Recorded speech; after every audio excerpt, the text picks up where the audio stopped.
Ladies and gentlemen, Indian democracy is indeed a fascinating and evolved over the years, incorporating various values and principles to protect its foundation, enshrined and rooted to the strong principles and doctrines of our Constitution. India's harmonious balance between its pillars has shouldered the vastness and scale of our democracy.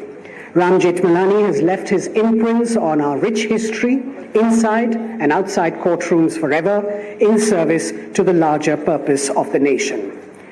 We're also joined today by Ram Jethmalani's daughter, his only child, who consciously chose to follow a career in medicine instead of law. And I'd like to invite Dr. Shobha Gehani to please say a few words.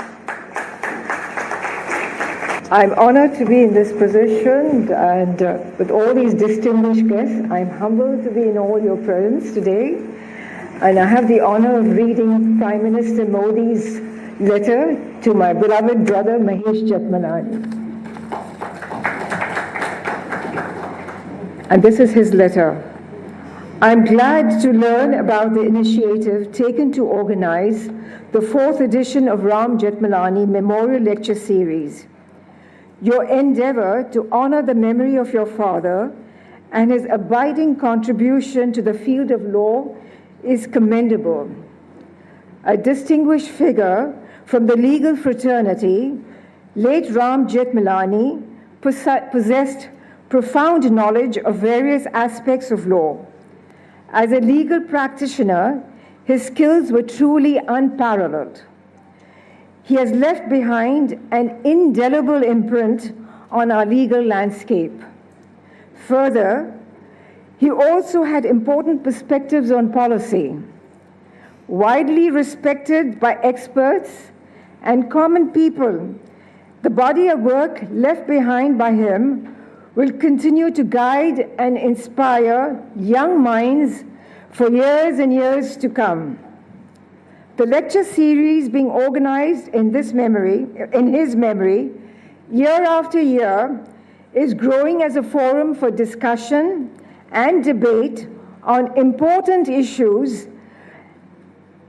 I'm sure that this initiative will also provide momentum to the idea of the ease of justice, which is about boosting access to justice, as well as acceleration of justice delivery, which is an important priority for all of us. By combining ease of doing business, ease of living, and ease of justice in this Amrit Kal, we can build a self-reliant, equitable, and just new India. Our legal and judicial system holds a pivotal position in this pursuit. I am confident that the distinguished speakers in this lecture series and esteemed figures from the legal community will provide valuable insights to align our legal system with the evolving demands of our time, while steadfastly preserving the core principles of justice. Best wishes for the 4th edition of the Ram Jethmalani Memorial Lecture Series from Prime Minister Narendra Modi.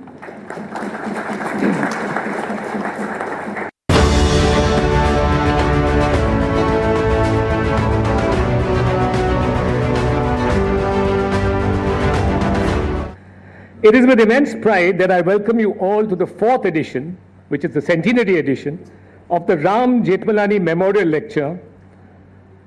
It is a measure of the success and popularity of the lecture series that in addition to Republic TV and NewsX, who broadcast this event last year, this year the series is being covered live by a large number of prominent sections of the print, electronic, and digital media live.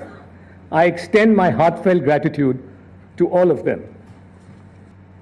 Throughout his career, both legal and political, my late father had many glorious moments, and of course, to be objective, some eminently forgettable ones as well.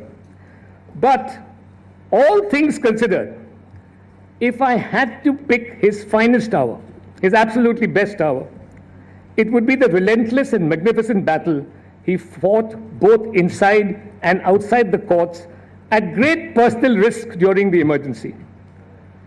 Liberty was his compelling and enduring passion, and he was eternally vigilant about it, about protecting it. Today's topic is designed to determine how future generations can best secure their freedoms. The basic structure doctrine stares us in the face. It once failed us. This judicially fashioned core feature of our Constitution is to laymen, esoteric and enigmatic. I hope that today's discussion enlightens us about the meaning, scope, limits, and most of all, the viability of the doctrine of the basic features as the anchor of our fundamental rights. Thank you, ladies and gentlemen.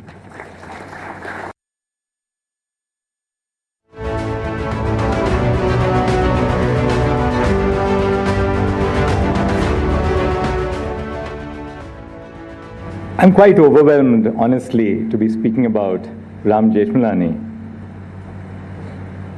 whose legacy continues to resonate in the hearts and minds of people across India. I thought I should say a few words about him, because for the younger generation, many of whom have not witnessed the years that we have to ask ourselves, how do you clone a Ram Jethmalani? And can we really clone Ram Jethmalani? Possibly no, because to clone Ram Jethmalani, we'll have to clone the social and the historic and the political times in which he grew and flourished and evolved as a human being. He donned many robes. He was India's top criminal lawyer, unquestionably so. He was an acclaimed parliamentarian, elected as a member of the Lok Sabha twice and of the Rajya Sabha once. Ram's legacy endures not only because of his unparalleled mastery over the law, but also due to his relentless pursuit for justice through legal and constitutional means.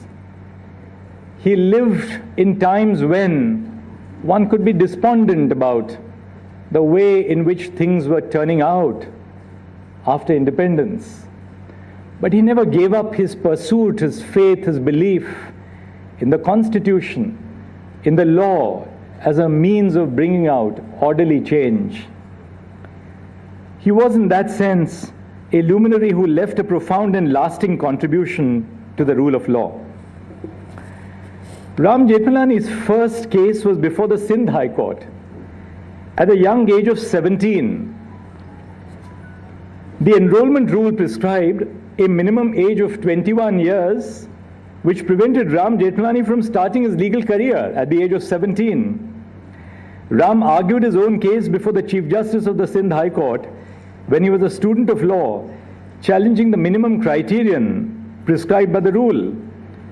He passionately argued before Sir Godfrey Davis that his parents would not have permitted him to study law if they knew that he would not be able to support the family for 4 years after graduating, in a sense. It was an argument of legitimate expectations, as we would have perhaps learned to call it several years thereafter. Ram clothed this argument of legitimate expectation with an emotional undertone, and it worked in his favor.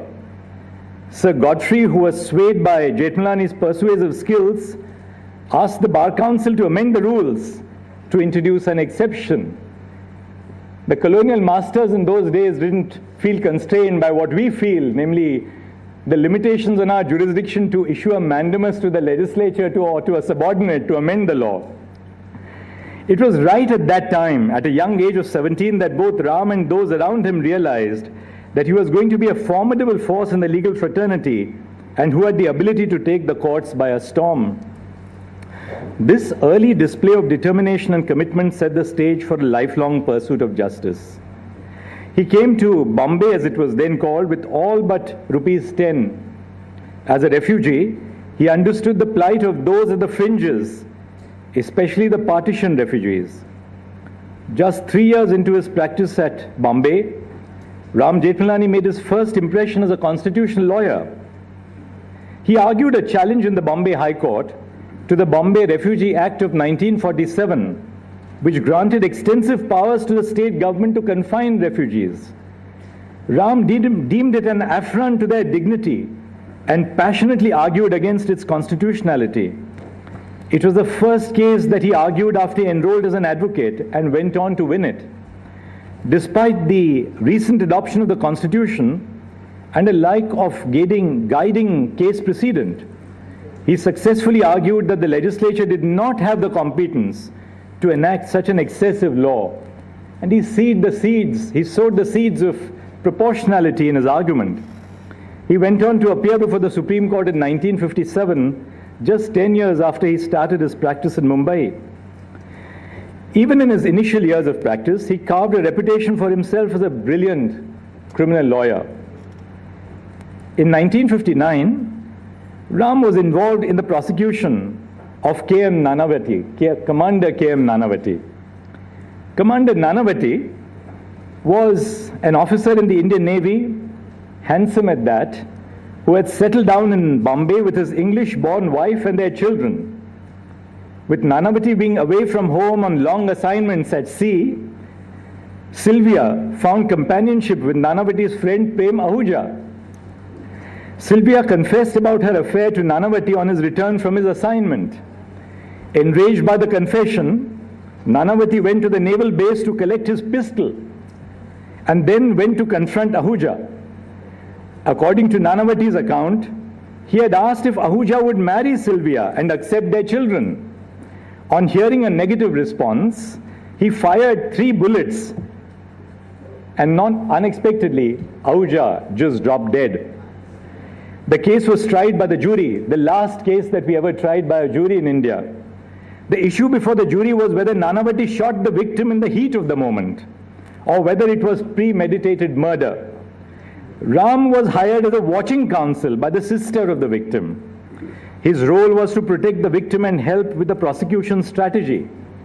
There was the great Chari who was appearing in that case. The public prosecutor followed the line of questioning developed by Ram, and theatrical it was. He asked the surgeon on the stand why the victim would start the alleged fight without his glasses on, and how the 2 protagonists could have got into such a scuffle that the gun would go off accidentally with a towel wrapped around the waist of Prem Ahuja undisturbed. The case was sensationalized, and the jury was overawed with emotions for Nanavati and handed him an acquittal. However, if the judge wanted to send the case to the High Court for reconsideration, they had to prove that the jury was under wrong instructions. A decision of the jury could be overturned on very limited grounds. It was Ram Jethmalani who wrote the brief for the prosecution lawyer, then Mr. Y.V. Chandrachud, pointing out 8 instances of jury misdirection. The argument of jury misdirection was accepted. When the case was heard by the High Court, it found merit in the arguments of the prosecution and convicted Nanavati. But there's a story, there's a sting in the tail which Ram himself told me about. He said when the case opened, the entire court was hostile to the government pleader, namely Justice Chandrachud, who was then arguing the case. He said on the last day after the conviction had been rendered, Justice Shelat turned to the government pleader and said, Mr. Chandrachud, so are you pressing for death? Virtually indicating that if you argue for death, this was a case for the imposition of the death penalty. And we didn't have Bachchan Singh in those days, mind you. And the public prosecutor got up and said, my lords, I've got the conviction, but this is not a case for the award of the death penalty. And eventually, he was sentenced to imprisonment for life. The appeal against the conviction was also dismissed by the Supreme Court, but he got a pardon thereafter.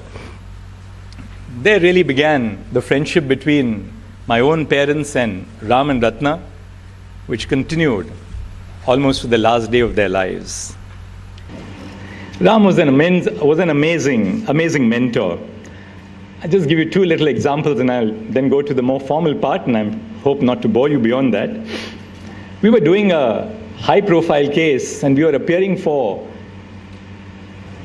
the chairman and managing director of a not-to-be-mentioned corporate group in India. In the Bombay High Court, an excise circular was placed before the court, and it so happened that the circular was fabricated. The judge in the Bombay High Court decided to initiate proceedings under Section 195 and 340 of the CRPC, and we came in appeal to the Supreme Court. And we were against one of the most hostile benches that you could imagine. And it made it worse for us because we thought that both the judges had a slightly pro-revenue stance in their ideology. The first part of the session, the morning session, Ram was subject to a hostile bench. We went back to his chamber for lunch, and we were extremely worried about what the outcome was going to be. So we asked Ram, well, what are we going to do after lunch? So he looked at me and said, for starters, we need to get some chicken patties from Wenger's. So order we did for some chicken patties from Wenger's. I don't know whether it was the patties or what happened, but after lunch, it was just sheer brilliance. Brilliance personified. In about 20 minutes, we had the judges completely turned. One of the most hostile benches came and said, well, we are allowing the appeal. As Ram evolved in life, many of his lesser-known clients had to go to the lesser-known lawyers because he was no longer fit enough to appear for them. And that's how people like me who were fledglings at the bar picked up the work. The topic of the day, of course, which Mr. Mahesh Jethmalani has thought everybody should open up with, is about the basic structure doctrine. Much as I admire Mr. Ram Jethmalani, one thing I wouldn't like to share with him is his ability to court controversy. So I thought that if I have to do something about this doctrine, I should do it through my judgments and not in an off-the-court pronouncement. So I've taken Mahesh's permission to talk about something a little different. And that's just about 5 or 7 minutes. The Supreme Court, which all of you probably don't know about. And let me tell you a little bit about the Supreme Court you don't know about, because you read about the Supreme Court in the electronic media, social media, they're trolling us every day, the print media, and of course the law reports. But let me tell you about the court which I would like to tell you about. The COVID-19 pandemic had just started receding when I took over as Chief Justice of India. I was aware of the huge responsibility which I would be shouldering. The pendency rates had increased because of the pandemic. Most of us had lost somebody dear. The pandemic had not only brought the world to a standstill, but also left emotional scars from which we are yet to recover. While I knew that I had to prioritize speedy disposals, I also knew that I had to prioritize the mental health of lawyers and registry officials by not pushing them to overwork themselves both physically and mentally. They are not poster persons of the justice delivery system, but they are certainly at the forefront, keeping the cart moving one day at a time. It is important that their efforts are recognized. My first goal as the Chief Justice of India has been to institutionalize the courts and move away from an ad hoc model of operation. Too often the problems with our institutions are that every individual who comes into the institution lays down innovative ideas, only for those ideas to be forgotten after each of us passes on the baton to the next person. One of the important effects of institutionalizing courts is that it enhances transparency and accountability. While these are very important effects of institutionalization, we should also not forget the human side of the story. I have, in the course of my 10 months as the Chief Justice, realized that institutionalization, in addition to enhancing transparency, also humanizes the workspace. The staff are able to draw boundaries between work and home and increase their work efficiency. It has also positively changed things on those on the other side, that is the bar. We have implemented filing of cases in the electronic form, removal of defects, submission of urgent listings, and appearance slips, all through online portals in the Supreme Court. It's way more easier now to file pleadings than to live in the anxiety of standing in lines, waiting for a person to mark defects in the file and returning it to be filed afresh. Citizens can now also find out the status of their cases instead of having to rely on their advocates, who because of their busy schedules may not always relay the update. Of course, this is a change, and changes don't come easy, but it is a change worth making for enhancement of the justice delivery system. At this point, it is necessary to emphasize that when I speak about enhancement, I do not limit the reference to quality judgments. My focus is also on reducing barriers to accessing the courts, easing the process of filing and arguing before the court. My focus is on improving the gender ratio of lawyers. My focus is on ensuring that lawyers and litigants have facilities to comfortably rest while at court. It is only with such an holistic approach that the quality of justice delivery could be enhanced in every sense of the word. A fitting tribute to a person like Ram is that we too continue to be concerned and be a part of change in the systems we inhabit. The way I see it, he was not just concerned about what he found, he was more interested in whether he left it better than he found it. It has been a great honor reminiscing the legacy of Ram Jethmalani, one of the greatest of our times. Thank you very much.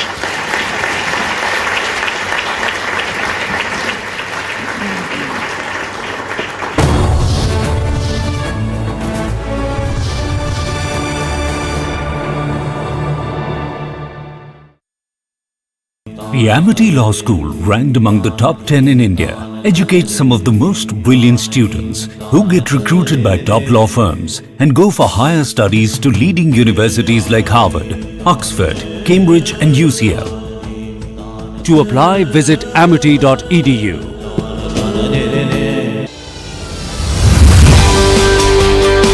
Jethmalani was by common acclaim a superb advocate. It was a treat to see and to hear him with his unstoppable, record-breaking 70-odd years at the bar. Ram sadly left us after setting up a high benchmark of professional excellence. It is great that his son has remembered to celebrate his 100th birth anniversary.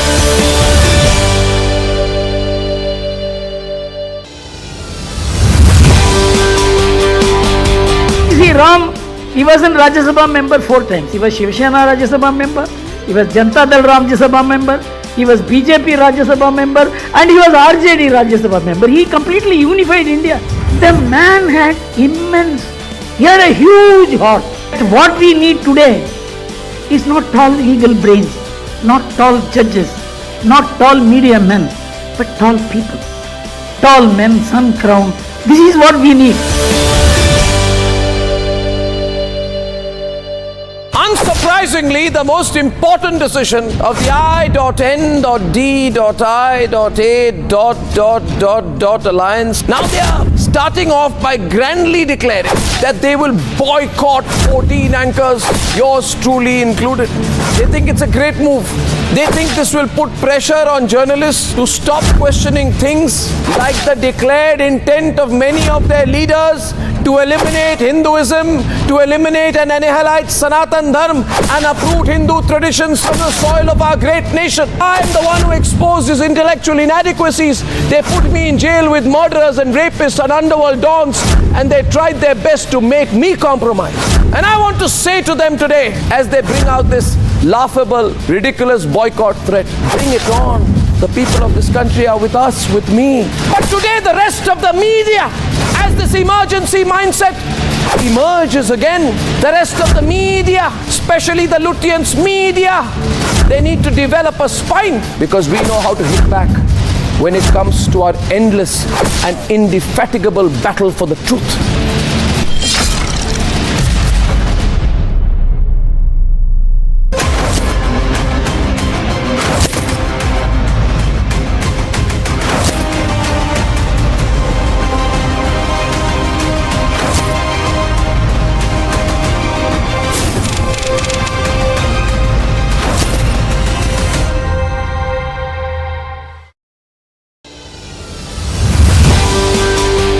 It is a complete and absolute privilege to be here among you.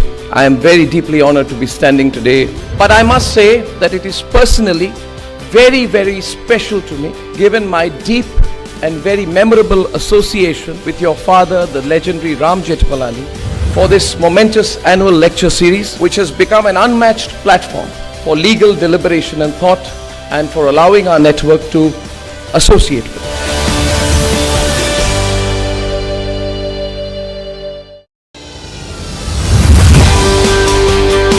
Ram's legacy endures not only because of his unparalleled mastery over the law, but also due to his relentless pursuit for justice through legal and constitutional means. A fitting tribute to a person like Ram is that we too continue to be concerned and be a part of change in the systems we inhabit. The way I see it, he was not just concerned about what he found, he was more interested in whether he left it better.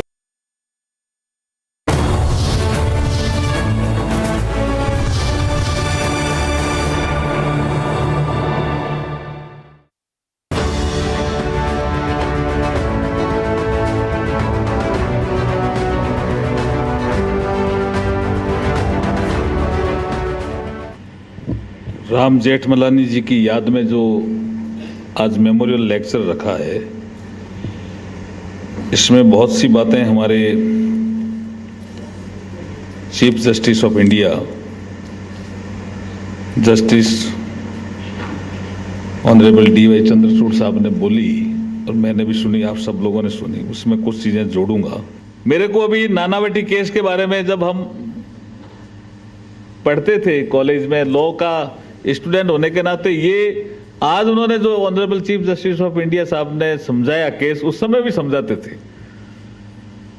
क्या शानदार case में, लेकिन कहाँ सिंध से practice शुरू की, Nanavati case में भी फेमस हुए, इमरजेंसी में भी फेमस हुए, श्री राम मंदिर वाले मामले में भी फेमस हुए, आडवाणी जी के केस में भी फेमस हुए, मोदी जी के केस में भी फेमस हुए, लालू जी के केस में भी फेमस हुए। कौन सा केस है तो उन्होंने छोड़ा, और हर केस में फेमस हुए। जबरदस्त उन्होंने इस देश को दिशा दिखाई। और मुझे तो गर्व ये होता है महेश जी कि जिस जगह मैं आज बैठता हूं उस कुर्सी पे भी राम जेठमलानी बैठे हुए थे, लॉ मिनिस्टर भी थे वो। तो ये मेरे लिए तो बहुत गर्व की बात है। बलबीर जी पुन साहब आए थे तो मैं ये कहने वाला था कि आपका आर्टिकल एक मैंने पढ़ा, शानदार। अच्छे मुकुल जी भी बैठे हैं क्या? धन्यवाद आपको।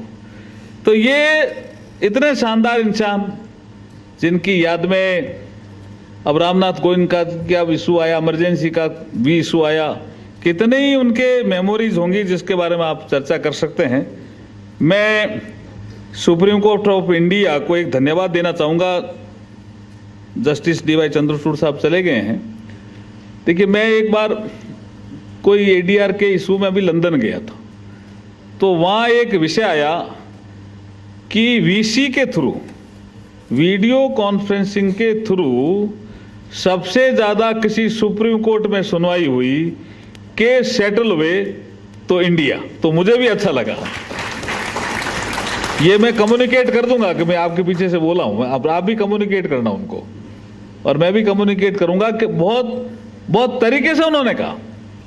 और मुझे लगता है टेक्नोलॉजी का यूज करने के लिए जिसका जिक्र आज इस मंच से हमारे चीफ जस्टिस ऑफ इंडिया कर रहे थे, वो है नेशनल जुडिशियल डेटा ग्रिड, और जिसका कल इन्होंने ट्वीट किया, फिर प्रधानमंत्री श्री नरेंद्र मोदी जी ने उसी ट्वीट को ट्वीट किया। तो आज मीडिया में बड़ी खबर है कि इस तरह के जो चेंजेस भारत में आ रहे हैं वो हमारे जो पेंडेंसी है केसेस की, उसमें कमी लाने में भी मदद करेंगे, नागरिकों का जीवन भी आसान करेंगे। कौन सा केस चल रहा है, क्या डेट है, कौन से बेंच में आएगा, ये सब चीजें आपको ऑनलाइन उपलब्ध रहेगी। मैं इस अवसर पर, चूंकि बाकी सभी मेहमानों को बोलना है और मुझे जो टाइम निर्धारित किया है उस नहीं, इसमें है लिखा हुआ इसमें है लिखा हुआ तो वही मान लेते हैं अपन जो लिखा हुआ है। बाकियों को सुनूंगा मैं, क्योंकि मैं लर्नर हूं, ज्यादा सुनने में विश्वास रखता हूं। लेकिन आप सब आए, आप सब लोग आए, आप सबको भी शुभकामना, बधाई। देखिए, कोई आदमी जाने के बाद याद ज्यादा क्यों किया जाता है? तो एक कवि ने बहुत ठीक कहा है, जाना तो सबको है ना, समझ लो कि मृत्यु है ना, मृत्यु से डरो कभी, मरो परंतु यों मरो की याद जो करें सभी। बहुत बहुत धन्यवाद।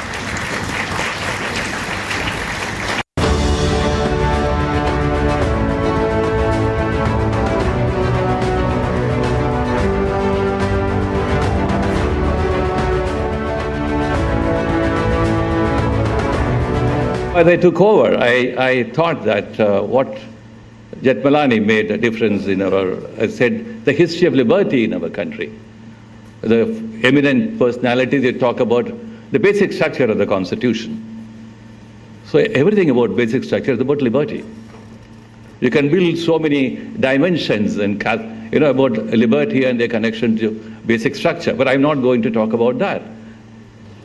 But I thought the more passionate engagement of Mr. Jethmalani about liberty and how he thought that's the fulcrum of the constitutional values, it's important for us today to talk about a National Institute for Criminal Justice Administration. I think about the most common women and men in our country who face the onslaughts of justice administration without those carrying hands and comforting or solace giving aid and assistance to the state. I conceive that this kind of an institution will be able to fill a huge gap in criminal justice administration. We are talking about the pendency of cases in trial courts, and we talk about the unfortunate men and women who get into prisons without seeing a day of hope as quickly as they would like to have. I look at all that very dark grey landscape which seem to be part of our criminal justice system. Why can't we think about removing the dark grey landscape and make it more brighter? And I think that's a great contribution, a commitment. As an Attorney General, I can think about, and I'll probably conclude with a few personal recollections. In 1980, we were arguing a preventive detention case. I was just about 1 year in the Supreme Court bar, sitting in the Chief Justice's court, listening to him, his stern, full, majestic voice. I could still find that ringing in my ears. It never faded away. Many of us who are with him for long know that the stern, full, majestic voice has become part of our, life in the court and chronicles, all over. In 1986, I was appearing on behalf of a very unfortunate Adivasi woman from Gujarat who was subjected to a sexual assault in police stations. One of the local legal aid organizations asked me, how do you go about this case? And they had a feeling that if you go to a local magistrate's court, sure, justice will not be done. So when I was asked, how do we go about this case, I said, let us ask the Supreme Court to intervene in a matter like this. Now, what else will liberty can mean if Supreme Court will not reach out to the rescue of such unfortunate women? We built a case on violation of 14 and 21. The Supreme Court came to our rescue and was arguing that matter in the afternoon before Chief Justice Bhagavati. Mr. Jethmalani was in the court.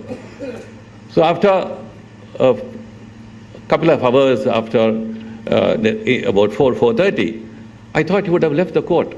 But he was in the coffee house waiting for a few people to be talking to him. And then he called me inside and said, I think the one thing probably you would do good for the country is to keep liberty burning in your heart. And I think that's a great, warm advice given to me. And I think I've been able to keep that in my heart. And I'm sure that many more occasions like this where beyond passion and emotion, much more intellectual and engaged conversations and dialogues and discourses, which will probably enrich what I would probably call again the life and comfort and solace of the least or the most disadvantaged and the least cared for in our country. If justice cannot mean anything to them, I think justice does not mean anything to any one of us. So I would probably only say that Mr. Ram is probably standing by my side, as he stood by the side of Chief Justice of India, to pat him on his back, to be as passionate as possible about liberty and justice. And I think I'll continue to hear his voice by my side. I thank Mr. Ram Jethmalani for giving this opportunity.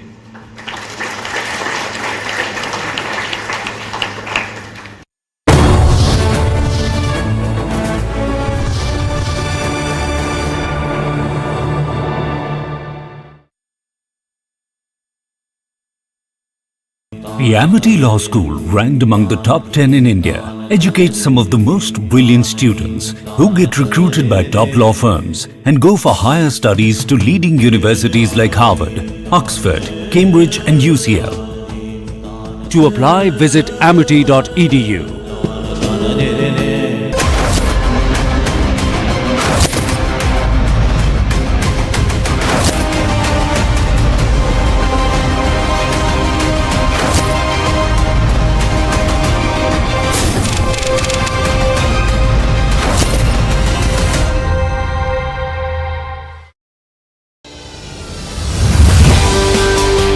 It is a complete and absolute privilege to be here among you. I am very deeply honored to be standing today. But I must say that it is personally very, very special to me, given my deep and very memorable association with your father, the legendary Ram Jethmalani, for this momentous annual lecture series, which has become an unmatched platform for legal deliberation and thought, and for allowing our network to associate with.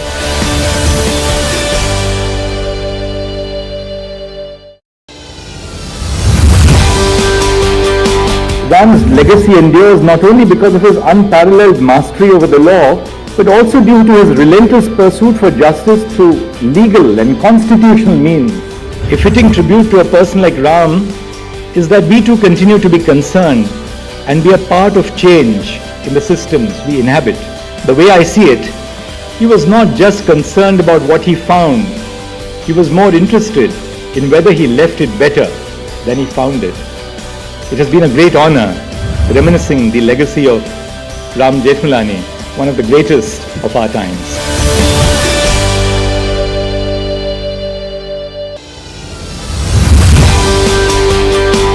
In the year 2011, Mr. Jethmalani and myself shared a platform in the university.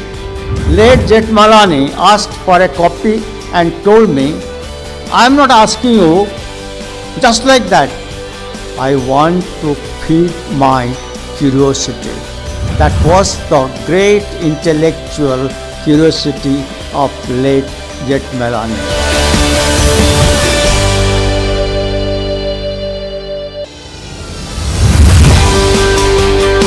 Jethmalani was by common acclaim a superb advocate. It was a treat to see and to hear him with his unstoppable, record-breaking 70-odd years at the bar. Ram sadly left us after setting up a high benchmark of professional excellence. It is great that his son has remembered to celebrate his 100th birth anniversary.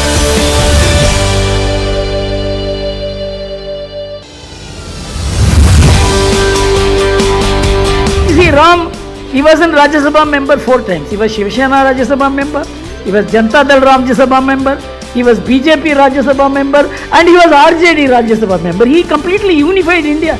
The man had immense, he had a huge heart.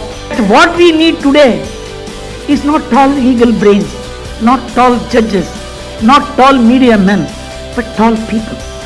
Tall men, sun crowned. This is what we need. Unsurprisingly, the most important decision of the I.N.D.I.A. alliance, now they are starting off by grandly declaring that they will boycott 14 anchors, yours truly included.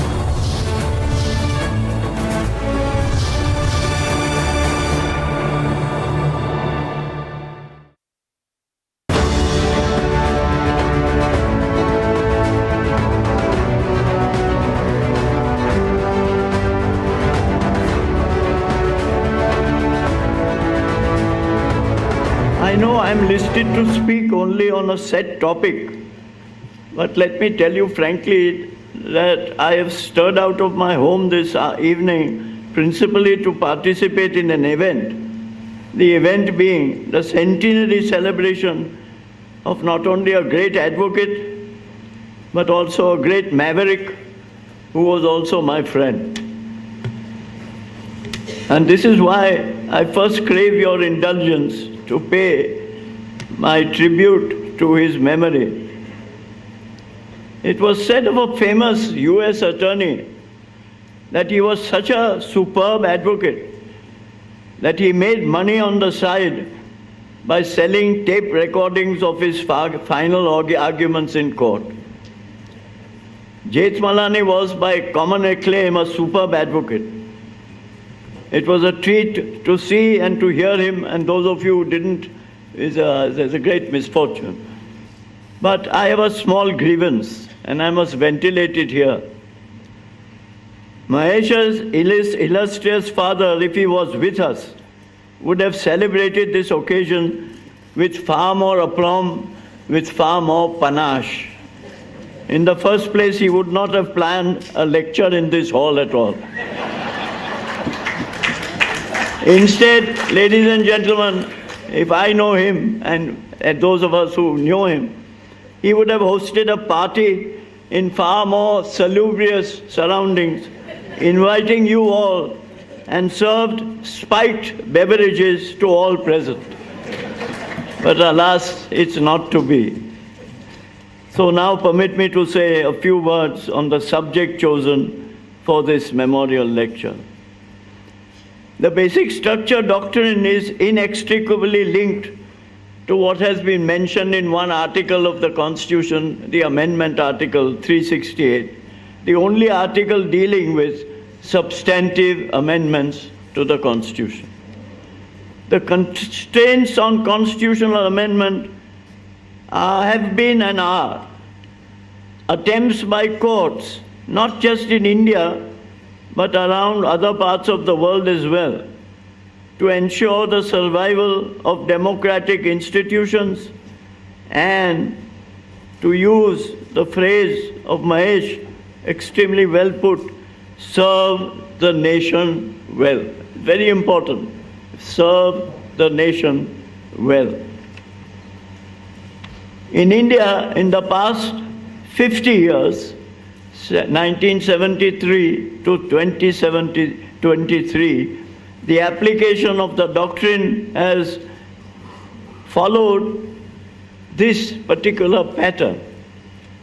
First, the doctrine of basic structure is now established and accepted by 6 nation-states around the world: Bangladesh, Pakistan, Uganda, Israel, Malaysia, and a small country called Belize in Central America.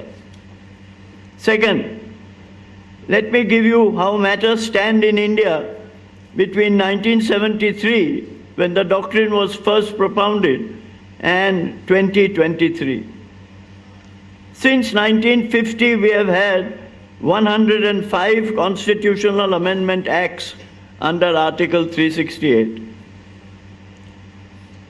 which 60 new articles were inserted in the Constitution. 17 originally enacted articles have been removed, and 154 originally enacted articles have been substituted or amended. This is not my cleverness which brings this out, not at all. It is derived from a complete list of amendments which you will find in Wikipedia. You just download Wikipedia and you will get the amendments, and you just have to look through it. Third and most important, the basic structure doctrine has been invoked so far sparingly by India's Supreme Court.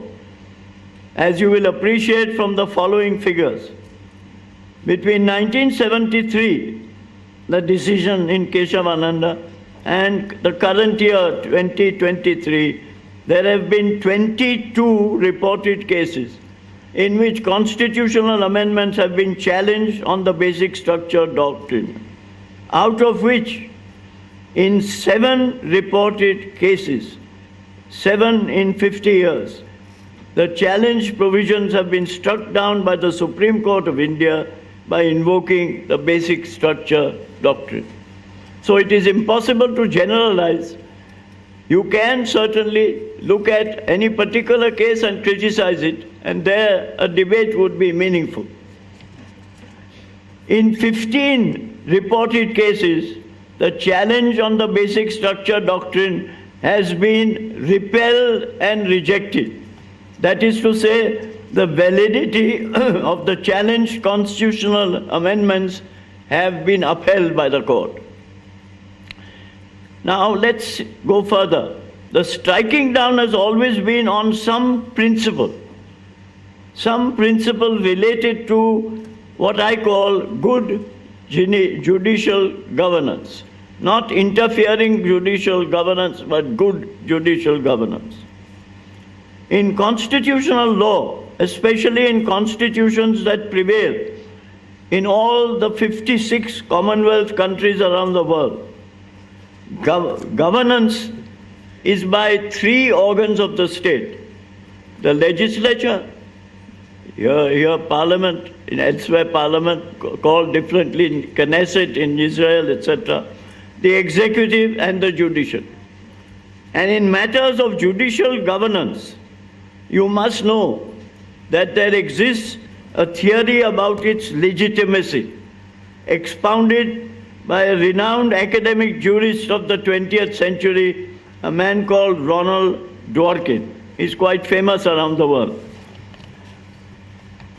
Dworkin had said, and I mentioned this, present-day judges who may have had nothing to do with the written constitution when it was first framed, by reason of their position as judges, have become and must act like partners with the framers of the Constitution in an ongoing project, since it is and always will be an ongoing project, to interpret a historic document in the best possible light. And he went on to say, and these are his words and not mine, judges may therefore sometimes make new law, either covertly or explicitly, but when they do so, they should act as, and this is very important, when they do so, they should act as deputy to the appropriate legislature enacting the law that they suppose the legislature would enact if seized of the problem. This has since become known around the world.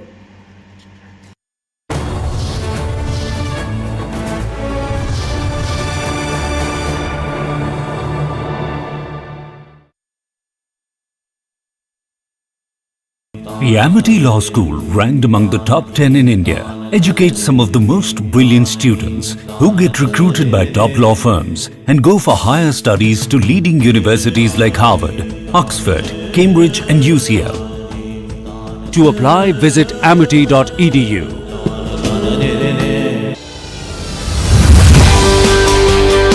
Jethmalani was by common acclaim a superb advocate. It was a treat to see and to hear him with his unstoppable, record-breaking 70-odd years at the bar. Ram sadly left us after setting up a high benchmark of professional excellence. It is great that his son has remembered to celebrate his 100th birth anniversary.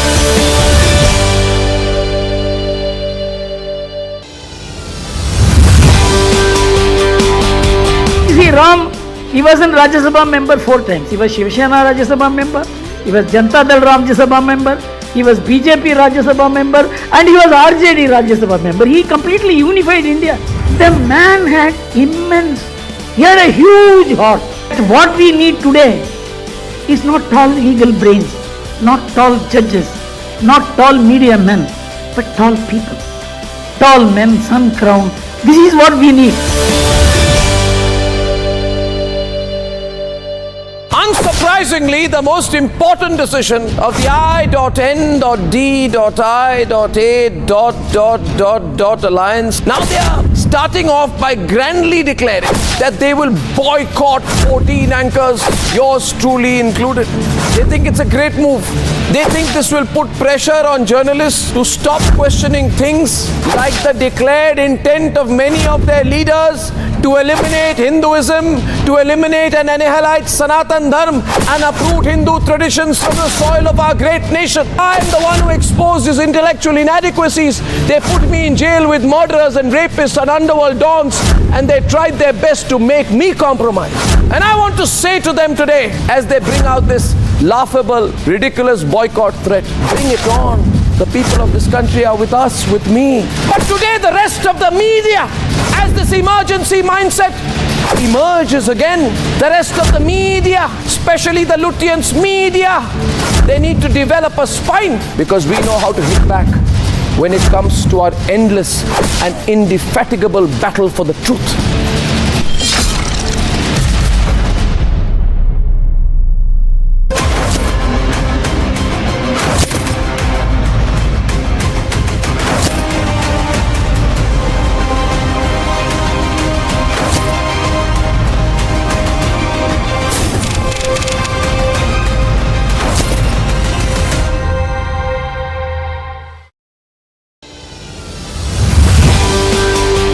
It is a complete and absolute privilege to be here among you. I am very deeply honored to be standing today. But I must say that it is personally very, very special to me, given my deep and very memorable association with your father, the legendary Ram Jethmalani, for this momentous annual lecture series, which has become an unmatched platform for legal deliberation and thought, and for allowing our network to associate with it.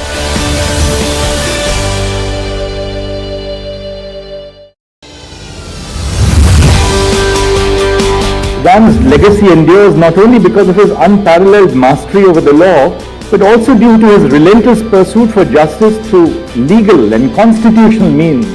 A fitting tribute to a person like Ram is that we too continue to be concerned and be a part of change in the systems we inhabit. The way I see it, he was not just concerned about what he found, he was more interested in whether he left it better than he found it. It has been a great honor reminiscing the legacy of Ram Jethmalani, one of the greatest of our times.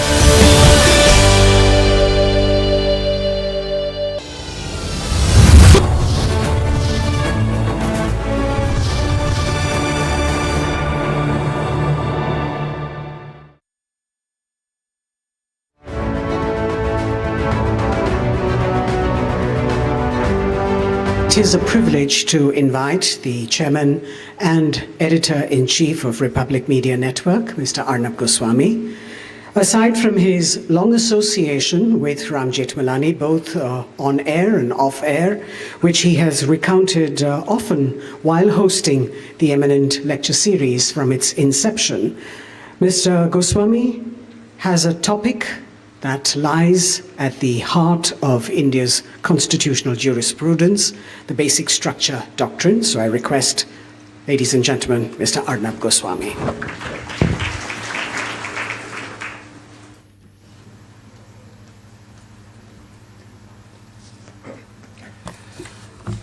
Thank you very much, Rini. And it is a complete and absolute privilege to be here among you. I am very deeply honored to be standing today.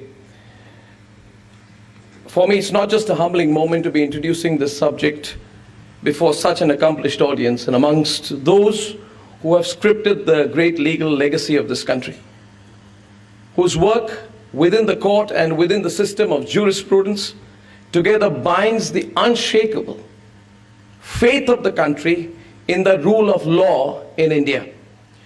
But I must say, and Mahesh, you know this, that it is personally very, very special to me, given my deep and very memorable association with your father, the legendary Ram Jethmalani.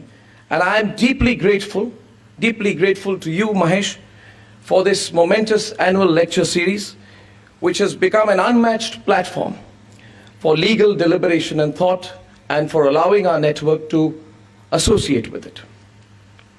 I'm also very humbled to be here amongst the Honourable Law Minister, the most respected Mr. Attorney General, legal giants of India, Mr. Fali Nariman, a legal luminary whose wisdom and whose integrity have left such an indelible mark on our legal heritage.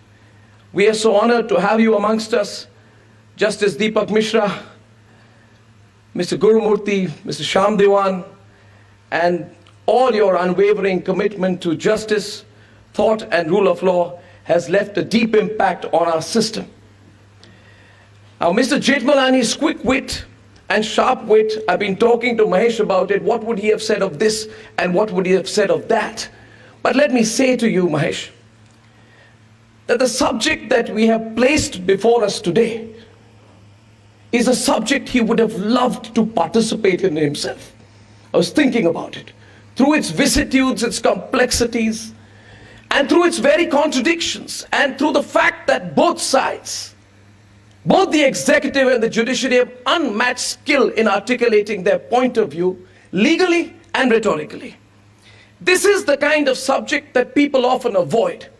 I'm a great believer that things that people avoid should be the things that we sort of pinpoint on. And that is the kind of dialectic that is needed in this country today. Now, ladies and gentlemen, to set the subject, and I will keep it as short as I can. I have some personal limitations in keeping to my time, as you all know.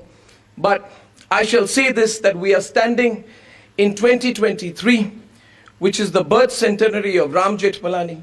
It is also the 50th year of the landmark judgment in the Keshavananda Bharati versus State of Kerala case. And today, through this topic, we hope to delve into the fascinating, unspoken world very often of the basic structure doctrine, a concept that has significantly shaped the trajectory of Indian constitutional law and has had a profound impact on our great democracy. And this doctrine is born out of the landmark Keshavananda Bharati case of 1973. Now, that judgment embedded the basic structure doctrine 50 years back in Indian jurisprudence to gatekeep and guard against fundamental changes to our constitution. We are all aware that that judgment itself was a 7-6 verdict, hotly debated, keenly argued, and there were two sides. And while instances like the emergency saw India's darkest hour of the basic doctrine, the concern on the other side is whether the basic doctrine transgresses the power vested in the executive.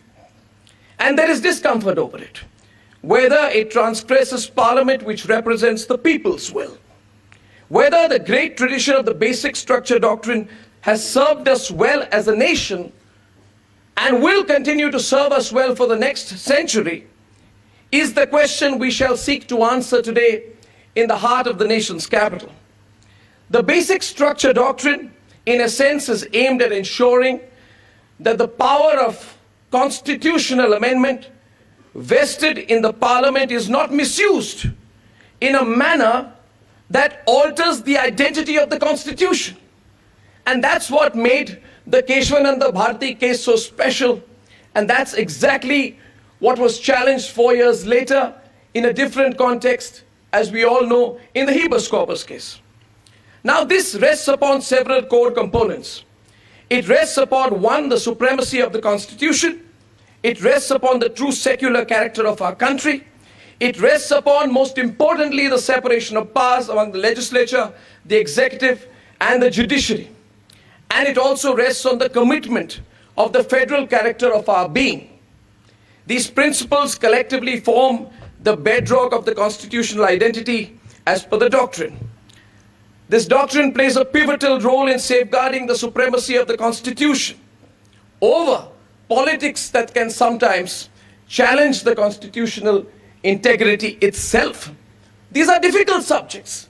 Let's not avoid the subjects today. I say let's have an open debate. This debate is going to be watched by people across the country and around the world. And I think the greatest aspect of our democracy is we can sit in the capital of the world's largest democracy and openly discuss subjects. Not with an element of amorphousness but directness, and we can have eminent people like this on the dais to take it forward. It's brilliant. It's so exciting. Ladies and gentlemen, this principle that the Constitution is the supreme and no amendments should be allowed that can undermine our core values as a nation to the Constitution is seen as very crucial by many who support the doctrine in its absolute vis-a-vis the preservation of the democratic essence of our nation, to ensure that no transient democratically elected majority can tinker with the fundamental principles upon which our Constitution stands. However, it is also essential to outrightly acknowledge that not everyone has been in complete agreement regarding the basic structure doctrine. Some have questioned its scope and its application, raising severe concerns about potential judicial overreach, a subject which we must openly discuss now. Openly discuss. Why not? I believe in discussing everything. But the fact is, it sparks a healthy democratic debate about whether limitations exist, if at all. Now, ladies and gentlemen, there is also an argument by some who express concern of any one pillar assuming excessive control, and whether the basic structure doctrine, in the way that it has played out so far in our great nation, provides for the essential harmonious checks and balances within our democratic system so as to prevent any potential transgression. So essentially the issue is transgression. Essentially the issue at the very core is transgression. Who has the right to transgress, and what are the circumstances to transgress, and are there limitations to transgressions and allowances on transgression? I think the basic word we need to debate is transgression. Undoubtedly, the basic structure doctrine has been put to its ultimate test, and it rose to the occasion when India faced one of its darkest hours. The most infamous period of the emergency, declared by Indira Gandhi in 1975, marked a time when the very soul of our democracy was put under siege by Indira Gandhi. It was a moment when the doctrine faced its most significant challenge, and the stakes could not have been higher. Citizens were detained without trial, total censorship was imposed on the media, there were power cuts at newspaper printing presses, there was jailing of free speech, and with it the nation's constitutional rights, all by one sweep of an executive decision. It was the darkest chapter in India's history, a complete nightmare when the principles of democracy and rule of law were shattered, and it was the basic structure doctrine which emerged as a very powerful instrument of justice. There are landmark cases we hope we discuss, and also the lessons upon them, the role of the judiciary and the role of the executive. Ladies and gentlemen, from the Minerva Mills case of 1980, which ruled that a limited power was placed on the basic features up to the L. Chandrakumar case of 1977, which said that judicial review under Article 32 and 226 is part of the basic structure, the significance of this concept in the Indian Constitution and jurisprudence is undeniable. Now, there is a context to this, and as we crisscross to the present day, and as a newsman, ladies and gentlemen, I often see the questions before us in terms of events. Pivotal legislations guided by the principles, coded in our directive principles, are on the cards. Matters of electoral politics increasingly are turning to court. They are turning to courtroom hearings. It has become a regular feature. It has become an interesting feature. In fact, the court was compelled to comment recently that certain matters are in the political realm and the courts should not come into it. Issues that were otherwise settled by parliamentary debate, because of the polarized situation in our politics, are seeking urgent hearings in the honourable highest courts of the land for solutions. What should be the entry point? What should be avoided? We seek to deliberate this before us today. And finally, while it is healthy to engage in debates about the scope and limitations, I think we must all recognize the doctrine's enduring significance in upholding the values that define our great nation. The fundamental question, would we have been a better country without a basic structure, or would we have not? That is the principle we must debate.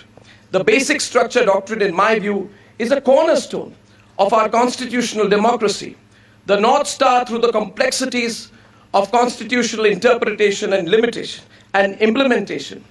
And the topic today, has it served us well as a nation? Let us all begin in a very exciting and thoughtful exploration of this vital aspect of our constitutional heritage and its role in our great future, with the finest legal minds of India and the great spirit of Ram Jethmalani, who guides us all. Thank you very much. Thank you.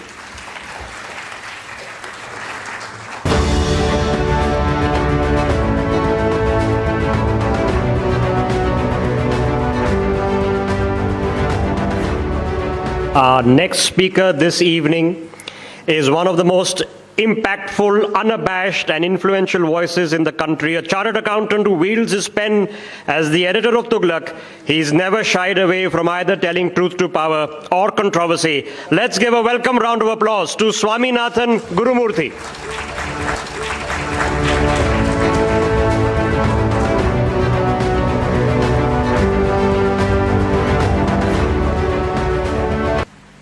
You know, it is my fortune, my pride, an opportunity for me to share my thoughts, not as a lawyer, but as someone who had come in contact with law, fell in love with law, became passionate about law, because of a series of accidents, coherent accidents, which took place in my life, starting from emergency and the days before.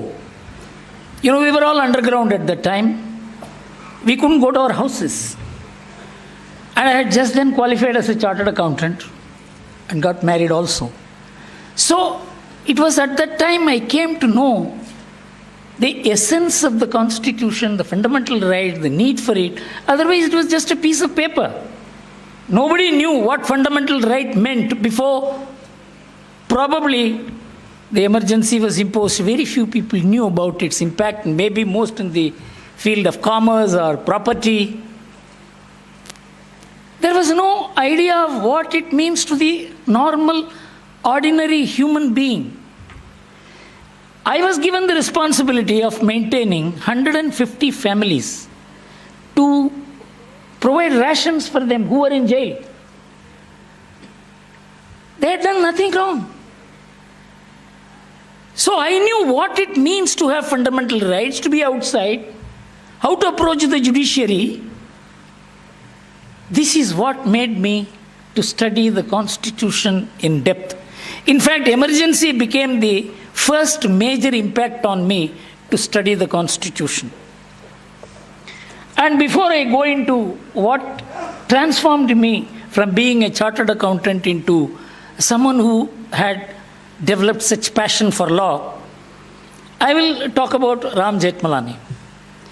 You know, Ram and Fali and people like them are the ones who groomed me, encouraged me. And they found that, you know, I was not a lawyer, but they never discriminated my ideas on law. I could put provocative questions to them, contrary questions to them, even questioning their very idea about what they were proposing to argue in courts. They would tolerate it, they would encourage it. In fact, I was just sharing with Falina Ariman how in the Indian Express demolition case we worked. He said how much work we put. He also said how little work is being put today by the bar. It's a comparison. How the government of India functions, from the allocation of business rules to the authentication of document rules. Because the government of India said the secretary signing on behalf of the government of India doesn't have the authority to give sanction for the building plan. The government disowned the whole thing.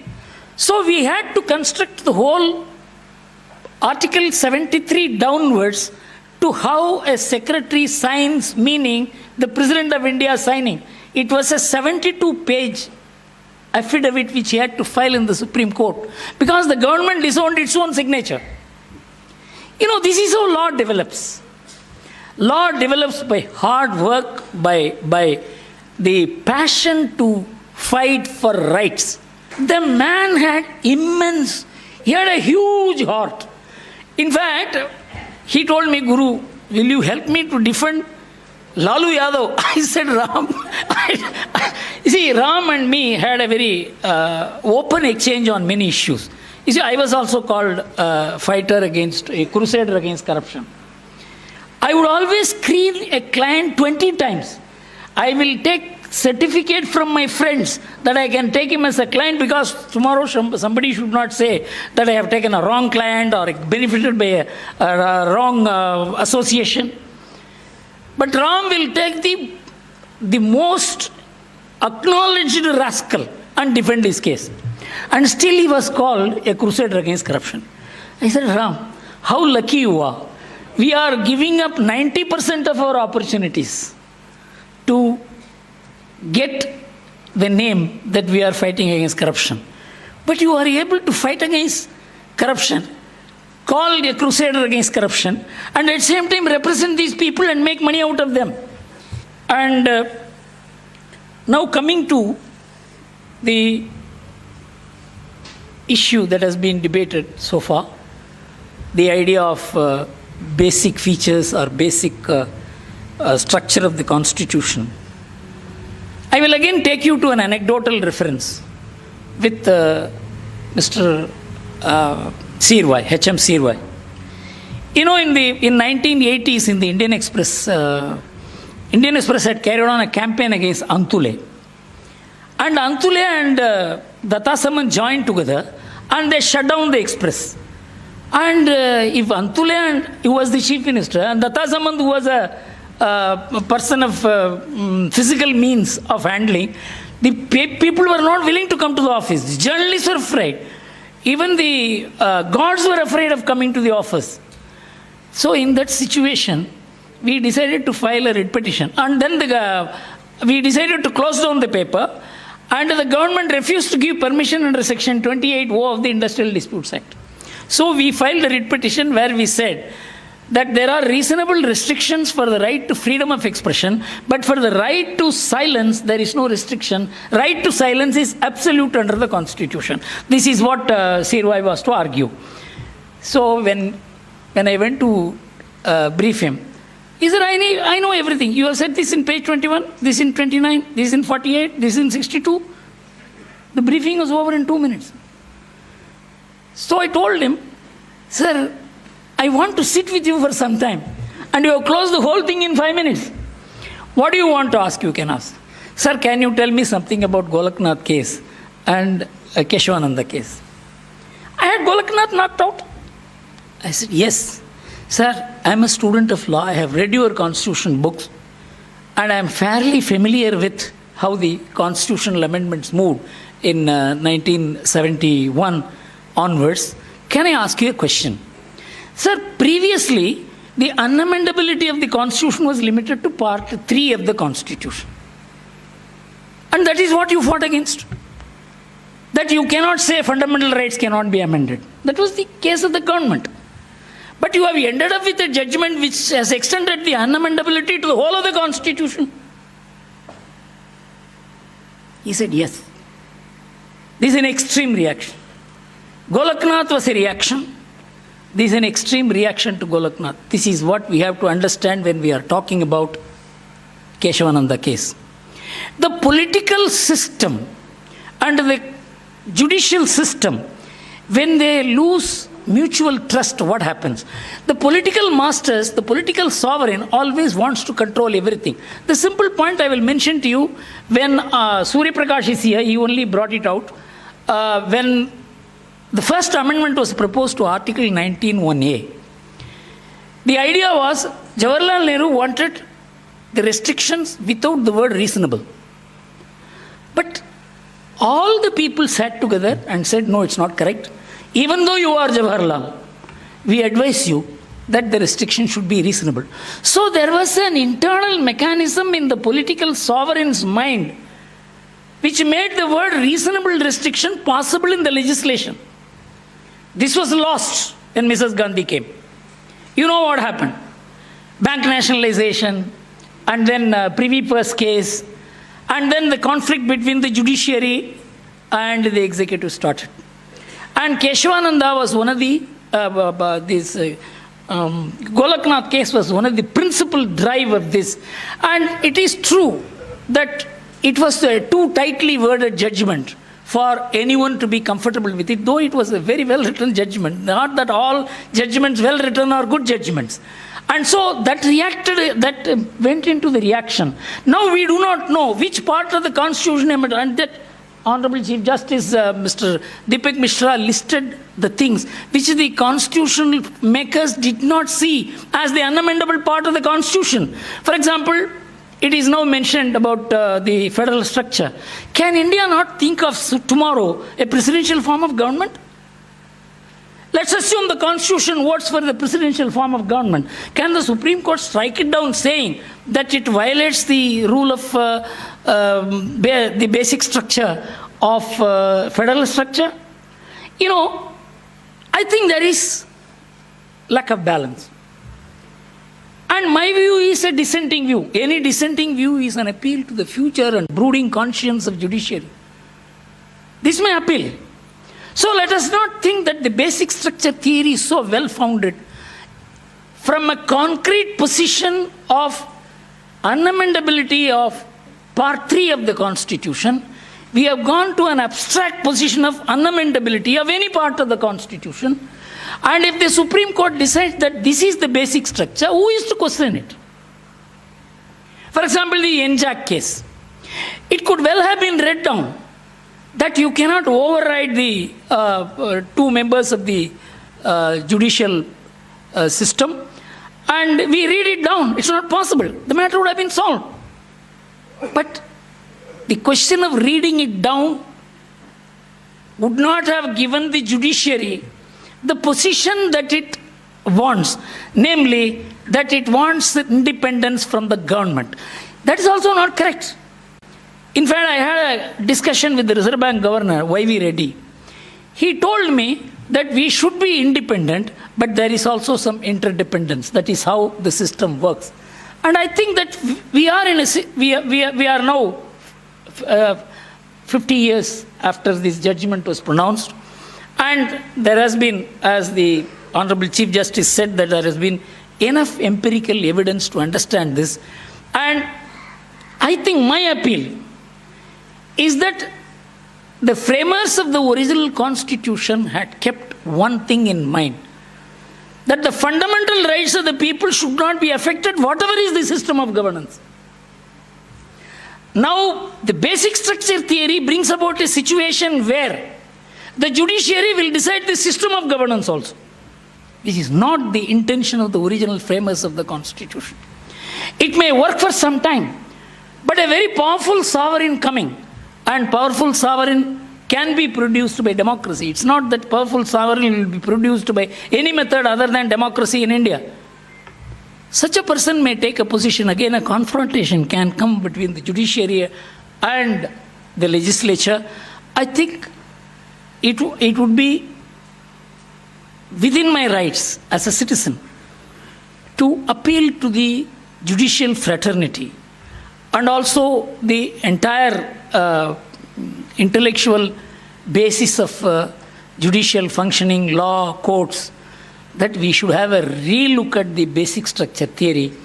And with that, I finally want to say only one thing. I have been seeing what's happening in the last 40 years. The state of the court, the state of the bar, the state of the media, the state of the discourse. Now Ram is not there. We see a dwarfing. All tall people, when they disappear, we don't see an equivalent person on the horizon. We need tall people, sun-crowned, and they cannot come. If they are going to discuss only about their fee structure for cases and the turnover that they achieve in a month or in a year, we have to move away from all. At least some people have to move away from all this. Tall people cannot be produced by mere money making. In fact, tall people are those who keep away from this. So we need to pray for, as the American senator did when the Watergate case was going on. He said we need tall people, sun-crowned, who live above the fog of, I forget the full poem, it's a beautiful poem. And with a drop in his eyes, he closed, saying that no system will work unless there are tall people. We have to produce tall people. Thank you very much.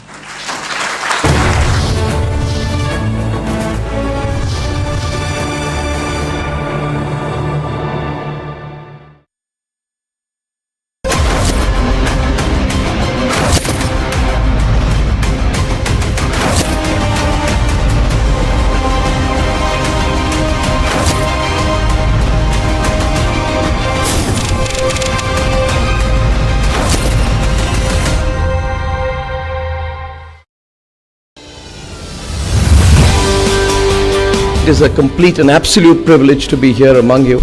I am very deeply honored to be standing today. But I must say that it is personally very, very special to me, given my deep and very memorable association with your father, the legendary Ram Jethmalani, for this momentous annual lecture series, which has become an unmatched platform for legal deliberation and thought, and for allowing our network to associate with.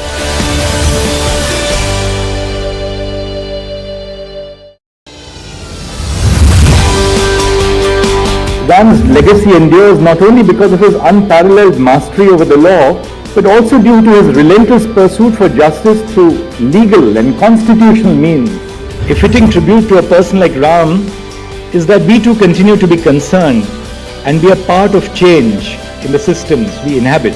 The way I see it, he was not just concerned about what he found, he was more interested in whether he left it better than he found it.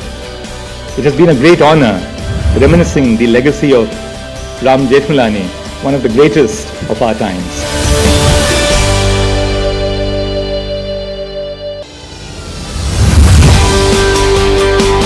In the year 2011, Mr. Jethmalani and myself shared a platform in the university. Late Jethmalani asked for a copy and told me, "I am not asking you just like that. I want to feed my curiosity." That was the great intellectual curiosity of late Jethmalani.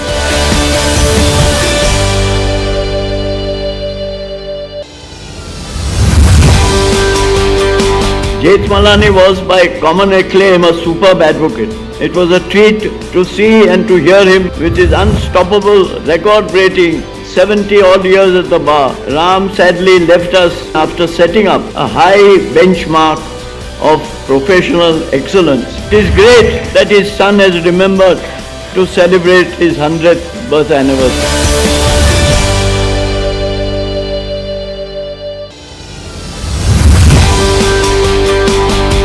See, Ram, he was in Rajya Sabha member 4 times. He was Shiv Sena Rajya Sabha member, he was Janata Dal Rajya Sabha member, he was BJP Rajya Sabha member, and he was RJD Rajya Sabha member. He completely unified India. The man had immense, he had a huge heart. What we need today is not tall legal brains, not tall judges, not tall media men, but tall people. Tall men, sun-crowned. This is what we need. Unsurprisingly, the most important decision of the I.N.D.I.A. alliance, now they are starting off by grandly declaring that they will boycott 14 anchors, yours truly included. They think it's a great move. They think this will put pressure on journalists to stop questioning things like the declared intent of many of their leaders to eliminate Hinduism, to eliminate and annihilate Sanatan Dharma and uproot Hindu.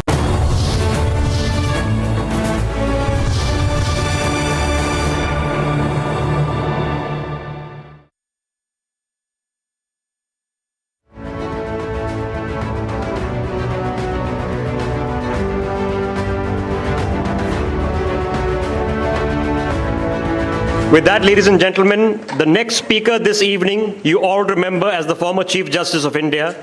Enrolled to the bar in 1977, Justice Mishra has spent 22 years as a judge, starting from the Odisha High Court, the Chief Justice in Patna, then Madhya Pradesh, then as a judge of the Supreme Court, and finally retiring as the Chief in October 2018. Let's please put our hands together for Justice Deepak Mishra.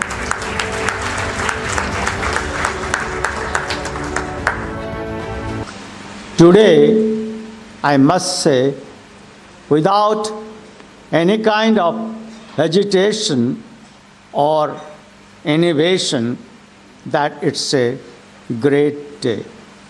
I always appreciated late Ram Jethmalani for 3 fundamental, perceptible reasons.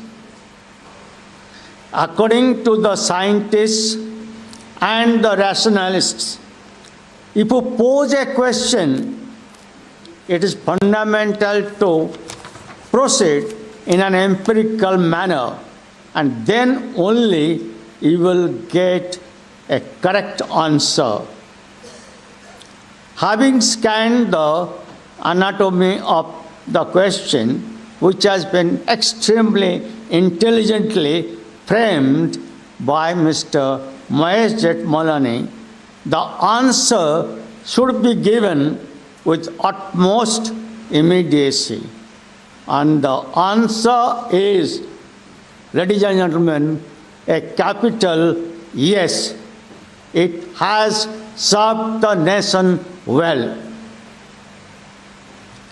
To elaborate, the basic structure doctrine has served the nation and saved and stabilized the constitutional democracy and the core values with excellent solidity and virtuosity.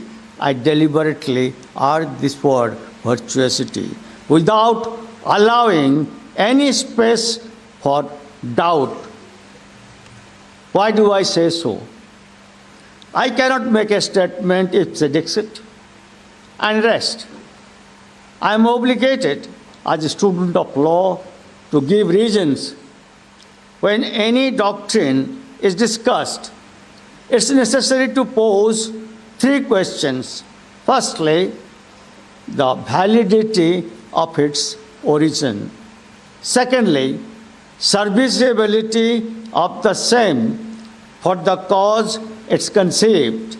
And thirdly, necessity of its continuance tested on the progressive parameters without adopting a doctrinaire pedantic approach. Before I proceed to state the justness of the doctrine, the origin of it, which I would like to call cause of the cause, or for that matter, essence of the essential, has to be kept in mind. It is the summum bonum of our constitutional jurisprudence. That is, the Constitution is sovereign and its supremacy is unquestionable. There is no necessity to think that the judiciary is trying to reign supreme. Judiciary functions under the Constitution and follows the constitutional values, norms, conventions, framework, silences, or abeyance. Let's go in the history for a moment. Initially, the Supreme Court understood Article 368 in the literal sense. The real test arose in Gorakhnath, where court had to deal with many an amendment. Prior to that, two learned judges had expressed strong dissent in Sajjan Singh. In Gorakhnath, the view the court took eventually led to spate of amendments and gave rise to Keshavanand Bharati's case. The principle laid down there is well known. Because of prolixity of judgments, a senior counsel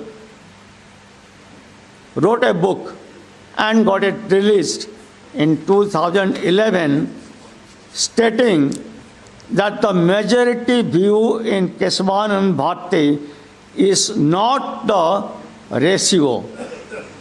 I must tell you, the view is totally wrong.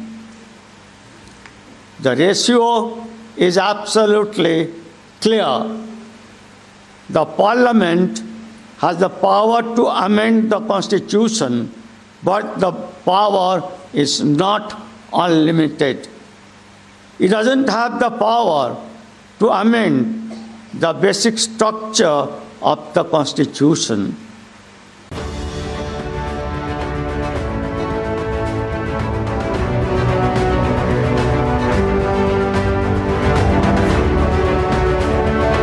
Our final keynote speaker this evening is a senior advocate and one of the foremost constitutional lawyers who's been part of milestone cases like decriminalizing homosexuality and the right to privacy as a fundamental right. He regularly argues on constitutional matters and has literally written the book on environmental law in India. Let's put our hands together for Shyam Devan.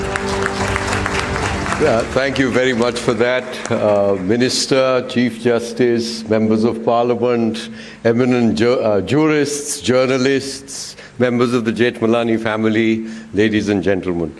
Let me as well begin with my tribute to the person whose memory we today mark. I'll share with you two early encounters.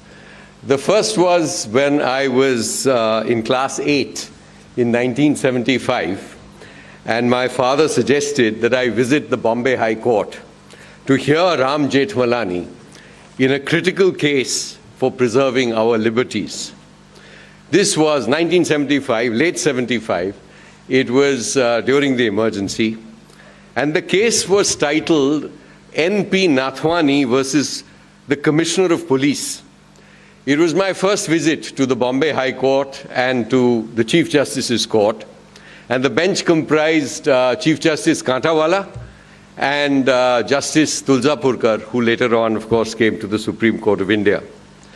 The judgment is reported in volume 78 of the Bombay Law Reporter at page 1, and it records the appearances N.A. Palkhiwala with R. Jethmalani, K.S. Cooper, A.B. Diwan, S.J. Sorabji, and 153 other advocates as per the list handed over by Gagrat and Company. The Commissioner of Police had refused permission to a group of lawyers to hold a private meeting to discuss the preservation and promotion of civil liberties and the rule of law. The bench unanimously, there are two judgments, one by the Chief Justice, one by Justice Tulsapurkar, they preserved the ancient right of assembly and quashed the police commissioner's prohibitory order which prevented the lawyers, or which had prevented the lawyers from convening the meeting. Ram's advocacy was stirring. If my math is correct, he was 52 at that time, but his presence and his powerful advocacy transformed the court into a theater. It was a mesmerizing experience for a schoolboy and an early lesson on the indispensable role of lawyers and judges in preserving liberty. Let me move on now to basic structure. And frankly, I thought that by now, as the last speaker, this ground would have been covered. But let me just share with you a little nugget. The notion of basic structure, which has been explained by the speakers ahead of me, actually started with a German professor, Dieter Conrad. And he delivered a lecture at Banaras Hindu University where he propounded a theory that some things in the Constitution are immutable or are unchangeable. And Barrister M.K. Nambiar, who argued Golaknath, found out about the Conrad lecture through his friend T.S. Ramarao, a law professor at the Madras University. So this is how it was run initially in Golaknath, and then of course Palkhiwala took it to a whole new level insofar as the Keshavananda Bharati case is concerned. Let me just indicate a couple of factors as I understand them in terms of context, because I think political context is very important to understand and justify the basic structure doctrine and why it's so important for us here in India. So it was mentioned that there was the popular government had pushed through and made efforts at a large number of laws which sought land reforms, privy purse was mentioned, bank nationalization, taking over of other land and assets was mentioned, and therefore a clear attack, not just at Part 3, which is fundamental rights, but also a constant testing of the bounds of judicial review. What can be done? How far can the courts go? How far should the courts go? And allied to this searching interrogation on the limits of law in terms of judicial review is another aspect of our constitutional model. And that really is what I think Mr. Nariman mentioned, that our constitution has been amended 105 times in 73 years. 105 times in 73 years.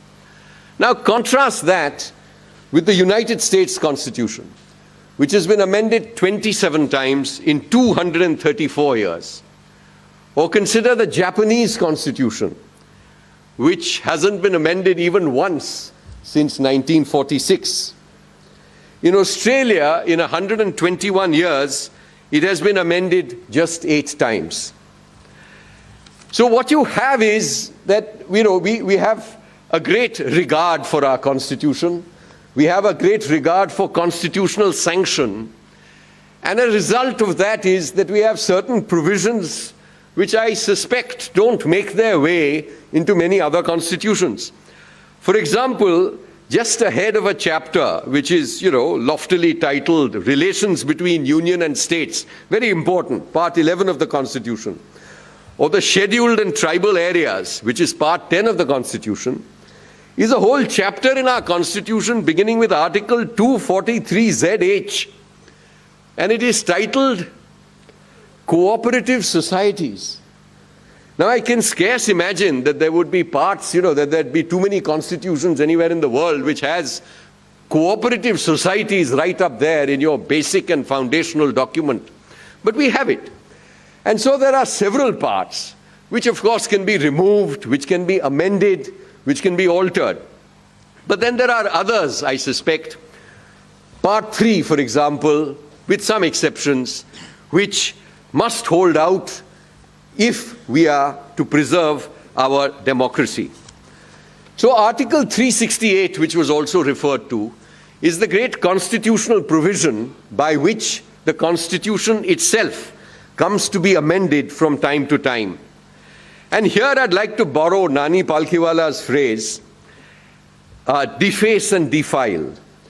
And what he says is, and what he writes is, that does the constitutional amendment, the question or the test is, does the constitutional amendment deface and defile our great charter beyond recognition with respect to any of its essential traits? Palkhiwala ends his 1974 book, Our Constitution Defaced and Defiled, with a caution. The amending power under Article 368 is not a death wish or a provision for legal suicide. To quote him, "The nation may pass through times like the present when it suffers a loss of identity, but never the Constitution. The founders had an unshakable faith that however stormy the days, the preservation of the identity of the Constitution will always enable the nation to come back into its own." And so the basic structure doctrine is really about protecting the essential identity of the Constitution. Very briefly, I think many of these doctrines in law are tested or are valid depending on their utility. I believe it's been of tremendous utility for us here in India in preserving crucial aspects of the Constitution, such as, for example, the scope of judicial review and the power of the court, or reserving to the court or our higher judiciary the power to strike down legislation which otherwise falls foul of constitutional provisions, and a few other areas also where the basic structure doctrine has been applied to preserve liberties, to ensure that our democracy remains intact and doesn't suffer too many inroads in terms of rule of law. And as Mr. Nariman mentioned, this doctrine has found resonance beyond our shores. So we have the doctrine applied to strike down constitutional amendments in Bangladesh, in Belize, as was mentioned by Mr. Nariman as well, where the 8th constitutional amendment of 2011 was struck down because it was found to make too much of an ingress in terms of destroying property rights. Kenya has used and employed the doctrine for striking down one of their constitutional bills. Uganda as well, Malaysia as well, after a little bit of back and forth, and Pakistan has adopted this particular doctrine. Singapore found that the basic structure doctrine is not really aligned to their constitutional form, their history, and so they rejected it. I had the advantage of access to a manuscript which my father maintained during the Keshavananda Bharati case. So as was told to you, there were 13, it was the biggest and strongest panel in our Supreme Court, 13 learned judges. Nani Palkhiwala was leading the charge on behalf of the petitioners. There was H.M. Sirvai, who was leading the defense of the constitutional amendments on behalf of the states. And this is what my father penned on Thursday, December the 21st, 1972. From his manuscript, 30th hearing, 3:40 p.m. Nani Palkhiwala. In another 20 minutes, I will have done. I will end as I began on the question of approach with a few well-chosen and well-phrased words of a distinguished lawyer. I would, however, request your lordships not to read the name of the author.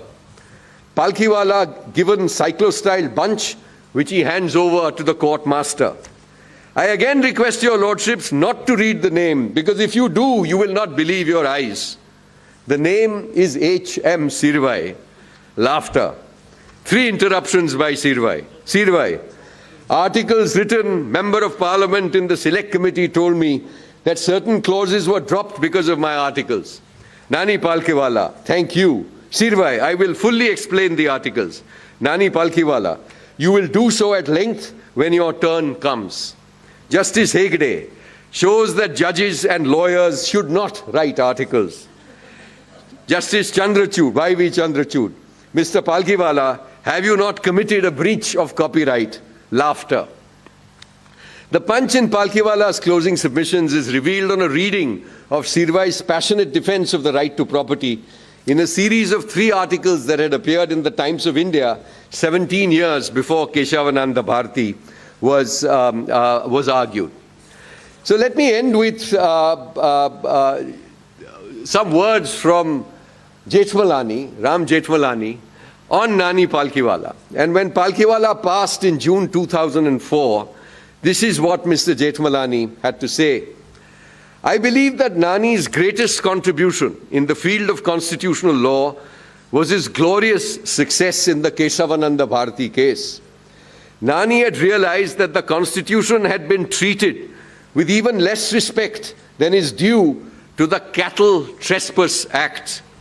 He brought in his complete legal expertise and repertoire to sustain a unique proposition. Whatever be the width of the amending power of the Constitution, you cannot, by any kind of majority vote, alter or destroy its basic structure and framework. The government of the day made an inglorious attempt to have Keshavananda judgment reviewed and reversed. Fortunately, the judges did not accept the invitation. The doctrine is now an incontrovertible part of our constitutional jurisprudence, and India is spared the danger of demise of its democracy.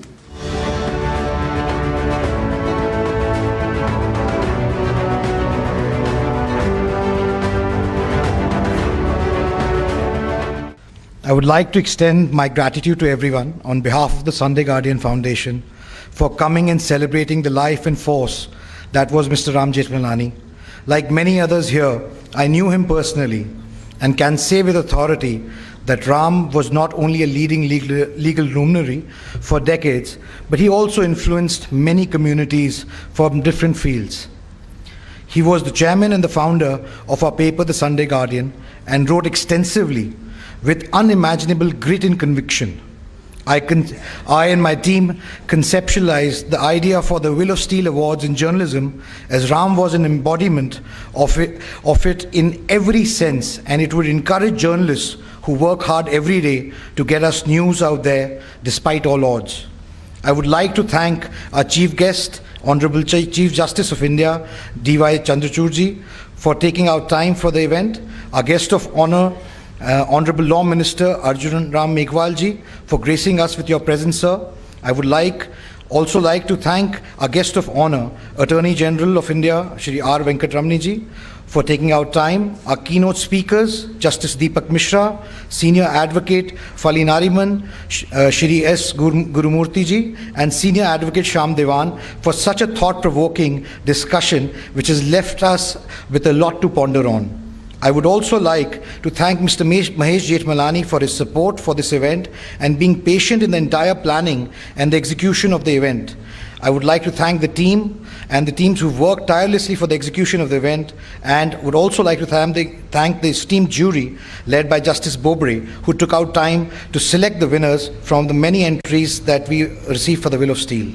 I would like to congratulate the winners of the Will of Steel Awards, and awards are a testament of your hard work, your desire to report and get stories out there despite the very many challenges that there are in the world today. Thank you very much. Thank you.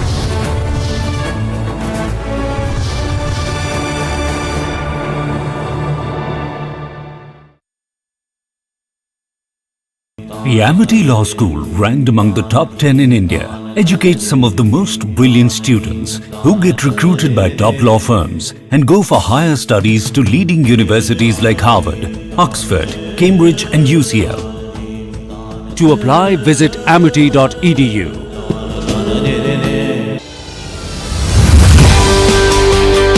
Jethmalani was by common acclaim a superb advocate. It was a treat to see and to hear him with his unstoppable, record-breaking 70-odd years at the bar. Ram sadly left us after setting up a high benchmark of professional excellence. It is great that his son has remembered to celebrate his 100th birth anniversary.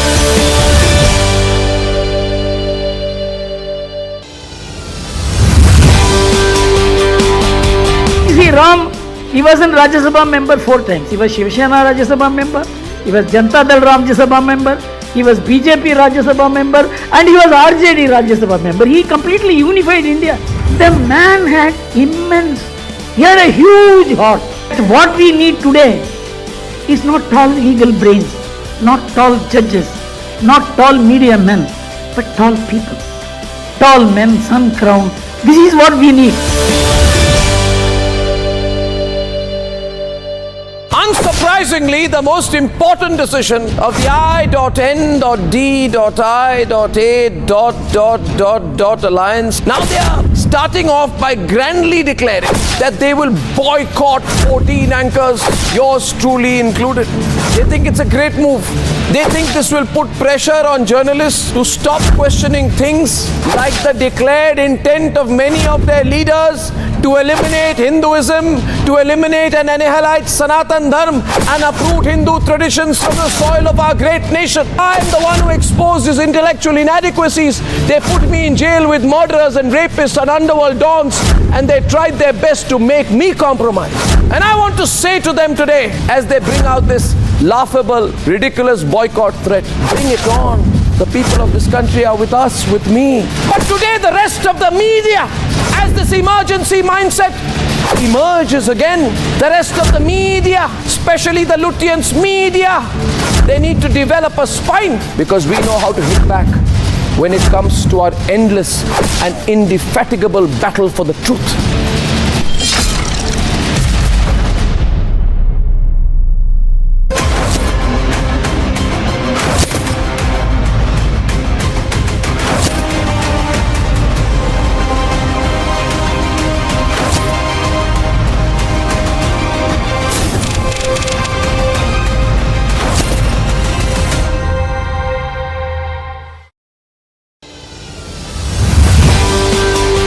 It is a complete and absolute privilege to be here among you. I am very deeply honored to be standing today. But I must say that it is personally very, very special to me, given my deep and very memorable association with your father, the legendary Ram Jethmalani, for this momentous annual lecture series, which has become an unmatched platform for legal deliberation and thought, and for allowing our network to associate with.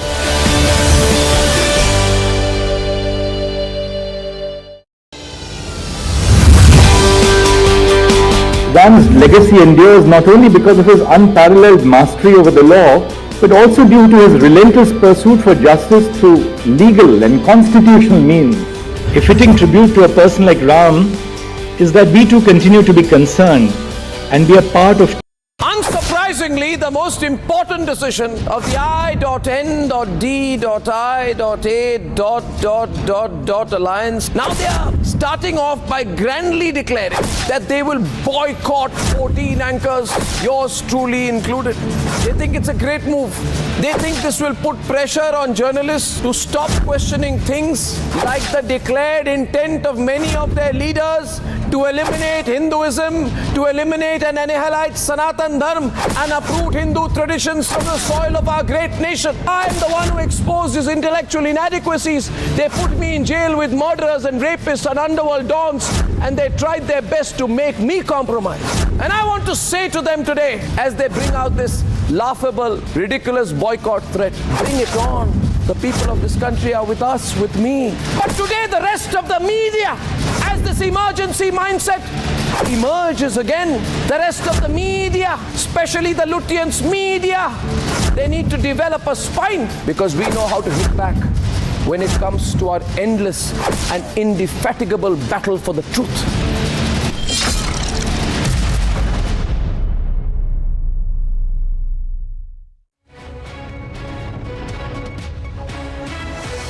The National Investigation Agency has been conducting raids from the morning at several locations in Tamil Nadu, particularly 22 locations in Coimbatore. And these 22 locations are the residences of people who have been in contact or in some kind of a connection with Jamesha Muben, who was the mastermind and the suicide bomber during the October 23, 2022 cylinder blast that took place in Coimbatore. And the NIA has been conducted raids in the morning at these places to find out relevant connections between these people and Jamesha Muben. And meanwhile, it is very interesting to note that one of the 22 people is Arif, who is the husband of a DMK Ward 82 councillor of the Coimbatore city, and there was raids that happened at his location as well. The raids have now ended, and official confirmation from the NIA regarding what has been retrieved from these raids are still awaited. This is Vashni Ramu along with camera person Nandakumar from Chennai for Republic TV.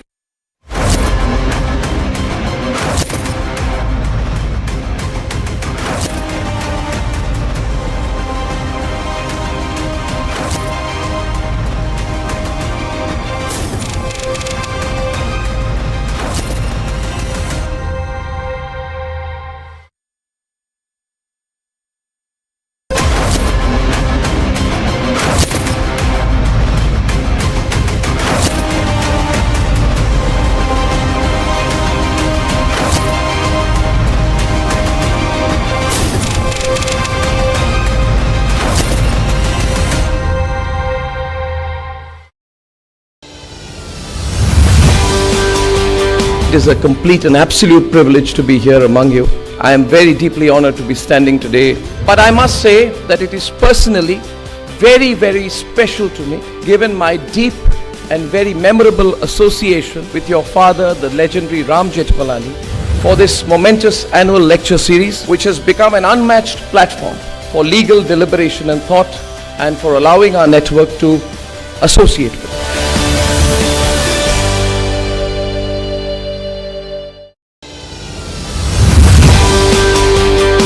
Ram's legacy endures not only because of his unparalleled mastery over the law, but also due to his relentless pursuit for justice through legal and constitutional means. A fitting tribute to a person like Ram is that we too continue to be concerned and be a part of change in the systems we inhabit. The way I see it, he was not just concerned about what he found, he was more interested in whether he left it better than he found it. It has been a great honor reminiscing the legacy of Ram Jethmalani, one of the greatest of our times.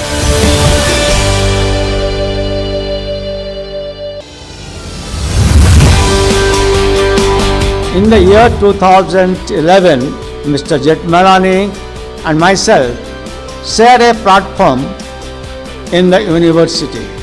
Late Jethmalani asked for a copy and told me, I am not asking you just like that. I want to feed my curiosity.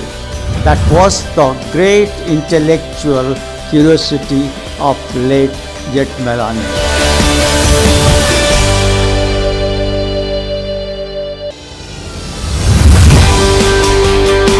Jethmalani was by common acclaim a superb advocate. It was a treat to see and to hear him with his unstoppable, record-breaking 70 odd years at the bar. Ram sadly left us after setting up a high benchmark of professional excellence. It is great that his son has remembered to celebrate his 100th birth anniversary.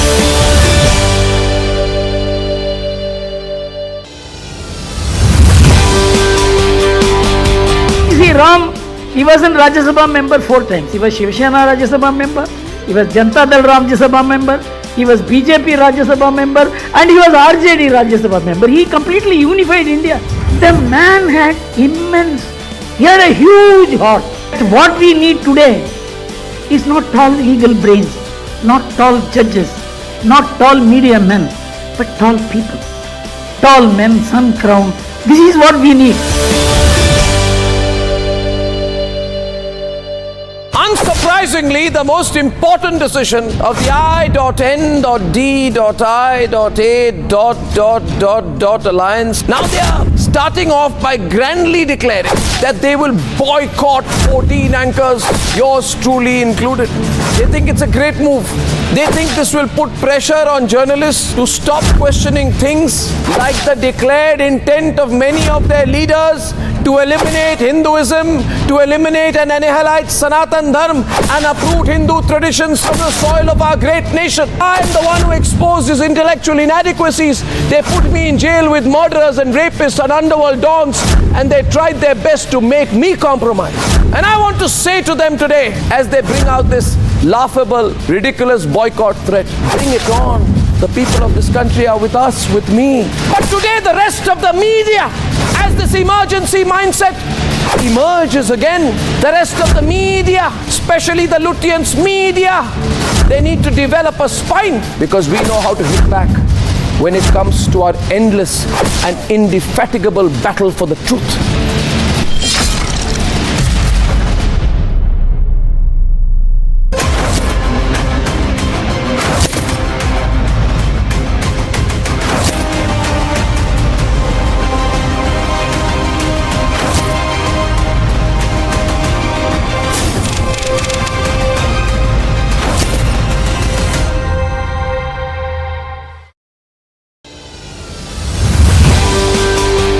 It is a complete and absolute privilege to be here among you. I am very deeply honored to be standing today. But I must say that it is personally very, very special to me, given my deep and very memorable association with your father, the legendary Ram Jethmalani, for this momentous annual lecture series, which has become an unmatched platform for legal deliberation and thought, and for allowing our network to associate with.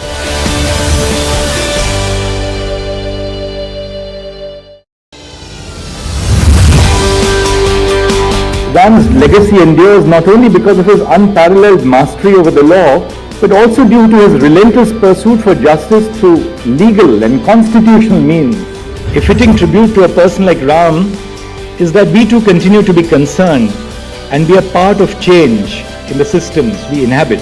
The way I see it, he was not just concerned about what he found, he was more interested in whether he left it better than he found it. It has been a great honor reminiscing the legacy of Ram Jethmalani, one of the greatest of our times.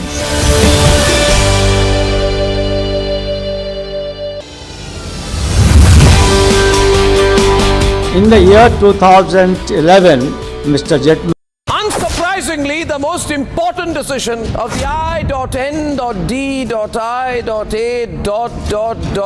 alliance, now they are starting off by grandly declaring that they will boycott 14 anchors, yours truly included. They think it's a great move.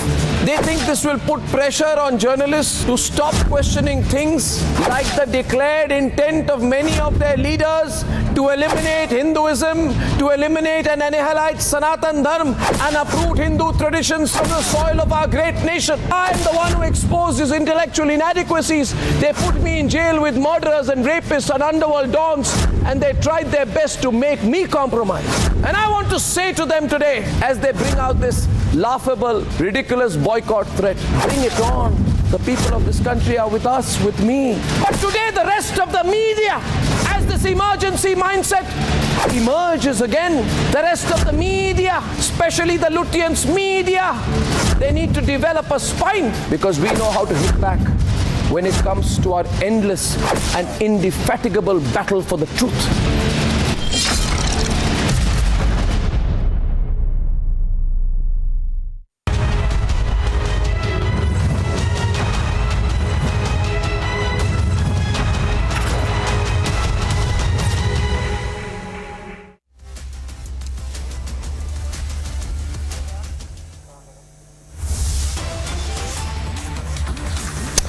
Hello and welcome. You're watching the live and breaking with me, Shavin Sen. A top focus is on the multi-crore betting scam. Breaking news now coming in with regards to the investigation that's been carried out by the Enforcement Directorate. A mega crackdown. We'll get you all the latest details and much more in this edition. But up first, these are the headlines we're tracking at this hour.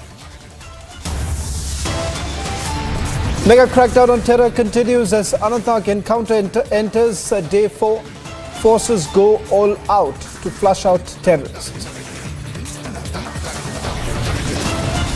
सबसे important चीज है कि इसके अंदर एक 5 kilogram की ID recover की गई है और हमारा अनुमान है कि ये आईडी के साथ वो किसी सेंसिटिव टारगेट यानी कि कोई माइनॉरिटी पॉकेट्स या कोई भी हमारे इस एरिया में जो सेंसिटिव टारगेट है उसके साथ ही इस बड़े आईडी को यूज करना चाहते थे. Big victory for forces in Baramulla. 3 terrorists gunned down in anti-terror operations. 5 kilogram of IED recovered. देखो, सनातन धर्म खत्म होना ही चाहिए. ये तो डॉक्टर बाबा साहेब अम्बेडकर की मांग थी, इसीलिए तो उन्होंने मनुस्मृति जलाई. No end to anti-Hindu politics after Congress allied DMK. Sharad Pawar faction leader now calls for eradication of Sanatan Dharma. INDI alliance के कुछ लोग रामचरितमानस का अपमान करते हैं. आप इससे सहमत है क्या? Amit Shah hits out at Team I.N.D.I.A alliance in an unrelenting attack, says opposition is against Hindus. Sir, India block की यहाँ पे रैली होने वाली है और इंडिया नहीं होने वाली. सर नहीं, ये कैंसिल हो गई. Congress leader Kamal Nath says first I.N.D.I.A rally slated for 2nd of October in Bhopal stands cancelled. कि आप मीडिया के एंकर को बाइकआउट करना, ऐसे बच्चा का जो क्लास में ये होता है ना, तुम्हारा साथ झगड़ा हो गया, चलो तुमको कट्टी दे दिया. Major blowback of I.N.D.I.A media ban. Himanta calls for Congress school children for boycotting news anchors.